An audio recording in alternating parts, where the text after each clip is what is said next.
అందరికీ నమస్కారం. నిన్న ఏదైతే నా బర్త్డే పార్టీ జరిగిందో ఒక చిన్న ఇంట్లో పార్టీ లాగా ఒక ఫ్యామిలీ ఫంక్షన్ లాగా జరుపుకోవాలన్న ఒక ఉద్దేశంతో ఆ రిసార్ట్లో మా అమ్మా నాన్నల కోరిక మేరకు మా అమ్మా నాన్నలతో కలిసి మా ఫ్యామిలీ మెంబర్స్తో కలిసి నేను జరుపుకోవడం జరిగింది. అక్కడ మా అమ్మా నాన్న ఫ్రెండ్స్, మా ఫ్యామిలీ ఫ్రెండ్స్, మా టీమ్ మెంబర్స్ మాత్రమే ఉండడం జరిగింది. అండ్ అట్లనే లిక్కర్ ఉండడం జరిగింది, సౌండ్ సిస్టమ్ ఉండడం జరిగింది.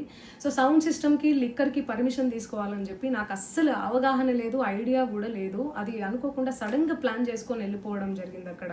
సో అందుకు నాకు అవగాహన లేదు, లేకుంటే నేను డెఫినెట్లీ తీసుకునేదాన్ని. నాకు అసలు గైడెన్సీయే లేదు. ఎవరైనా గైడ్ చేసినా కూడా నేను పర్మిషన్ తీసుకునేదాన్ని, లేకపోతే నేను ఎందుకు ఇలా తెలిసి చెయ్యను కదా. సో ఇదంతా ఇలా తెలిసి అయితే నేను తప్పు చేయలేదు, తెలియకుండా ఇది జరిగిపోయింది.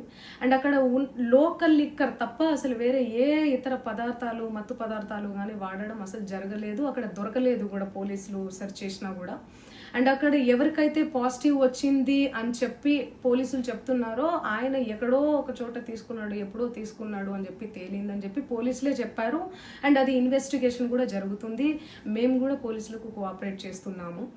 అండ్ నేను ఎందుకు ఇలా చేస్తాను, అసలు నాకు తెలిసి ఎందుకు చేస్తాను, మా అమ్మా నాన్నలతో దట్టు మా అమ్మా నాన్నలు పెట్టుకొని ఇలాంటివి నేను ఎంకరేజ్ చేస్తానా, ఇలాంటివి చెప్పండి. అండ్ ఒక రోల్ మోడల్గా, ఒక ఇన్స్పిరేషనల్గా ఉండాలని అనుకుంటాను, కానీ నేను ఇలా ఎందుకు నేను చేస్తాను. సో ప్లీజ్ దయచేసి మీడియా మిత్రులకు నా విన్నపం ఏంటంటే, ఆధారాలు లేని అభియోగాలు నా మీద అస్సలు మోపద్దు ప్లీజ్.